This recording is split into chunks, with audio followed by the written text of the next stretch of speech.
In a small village named Salem in the year 1653, we see a young lady walking furiously in the village, knocking everything out of her way. Her name is Winifred Sanderson, Winnie. Winnie gets in their home and finds her two sisters, Mary and Sarah, have prepared a birthday surprise party for her. They too see that Winnie is in a bad mood and decide to change the mood by bringing out the birthday cake they brought for her. Winnie then tells the sisters that the villagers are calling her old and they want her to marry John Pritchett. She does not like John and the Reverend has arranged her marriage already. The sisters then bring out the birthday present to lighten up the mood again. The gift turns out to be a poisonous spider and Winnie instantly enjoys it. They hear a knock at the door and turns out the villagers are gathered in front of their house together with the Reverend. They seek to marry Winnie with John immediately since she's old.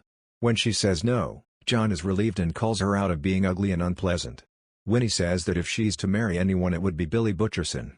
She says they are soulmates since they shared that kiss in the garden. Damn Billy. The villagers are disgusted, and Winnie shuts the door on the Reverend. The Reverend, angered by Winnie's behavior, banishes the sisters from Salem and orders the men to take the other two sisters. The sisters are reluctant, but the villagers are forceful. Winnie's birthday present, the spider, jumps on the Reverend's cloak and, the Reverend being scared, causes chaos and the people scatter in fear. This gives Winnie and her sisters a chance to run into the forbidden forest. They walk saying that they fear the forest, but Winnie tells her sisters that they cannot go back since they are already banished. While still talking, they hear some bushes moving and get scared. A crow, which had been watching them for a while now, flies to them and immediately turns into a woman who is a witch. The sisters are scared but the witch tells them they have nothing to be afraid of. She tells Winnie that she is full of anger and the villagers have the right to fear them. She offers them a book, telling them that it is a book of magic. The witch tells them that will make a good strong coven. When they look into the book, which has an eye on the front page, the witch disappears in thin air. The girls open the book and find some spells. They return to the village to try out the spells and they manage to put the Reverend's church on fire. They instantly enjoy it. The scene then shifts in present-day Salem where we see a high school girl, Becca, going to school on her bike. She is then joined with her friend, Izzy. They are joined by their friend, Cassie, who they seem to not have been close for the past months. On their way to class, they discuss about Becca's birthday which they plan to have later tonight. They do not tell her about Becca's birthday and the party. Cassie's boyfriend, Mike, comes and invite Cassie and her friends to a party later tonight in Cassie's home. Becca and Izzy say they will not be able to attend, and Cassie then leaves with Mike. In class, Becca says that they will have a test and they bet on it with Izzy. There turns out to be a cat and Becca was right. Becca and Mike get into an argument where Mike says Becca whispered some words to him. The teacher sends them to the principal's office. They are joined by Izzy who comes to see Becca and Cassie who comes for Mike.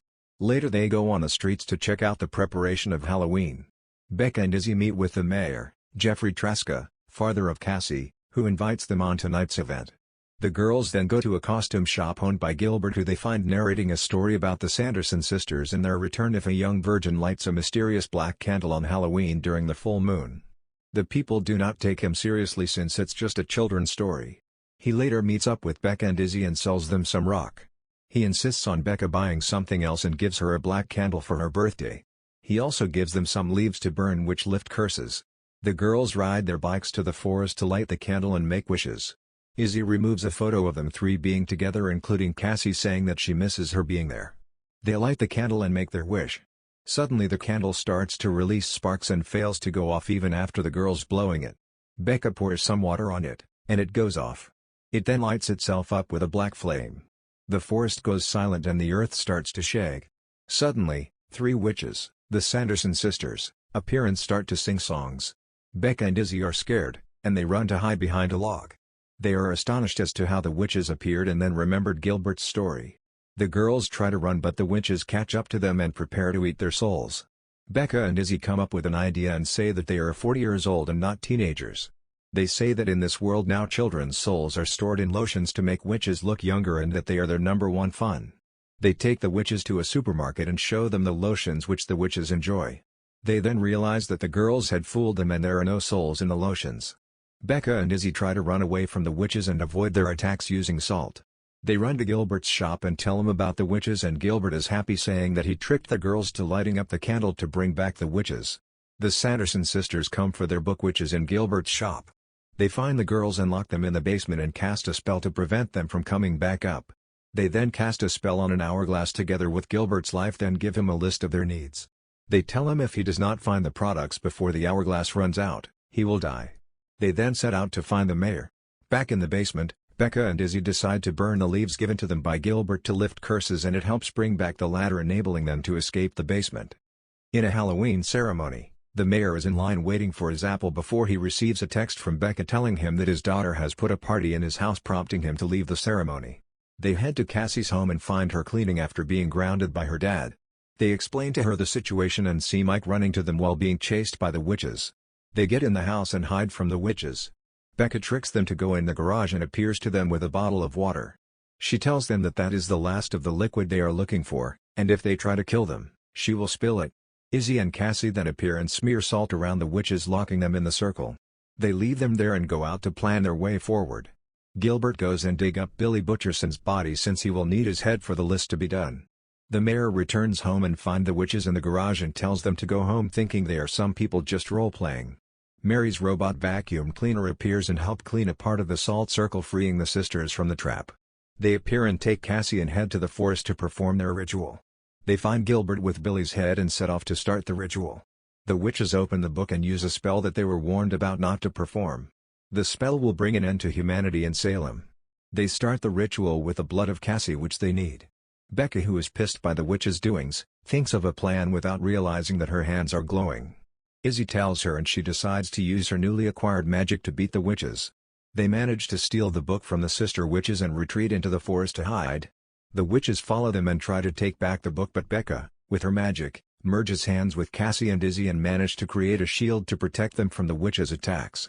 Winnie tells her sisters that they don't even need the book since they are the strongest witches alive. They decide to perform the magic without the book. Becca checks about the spell and realizes that the cost of the spell is it takes something that is most dear to the person performing it.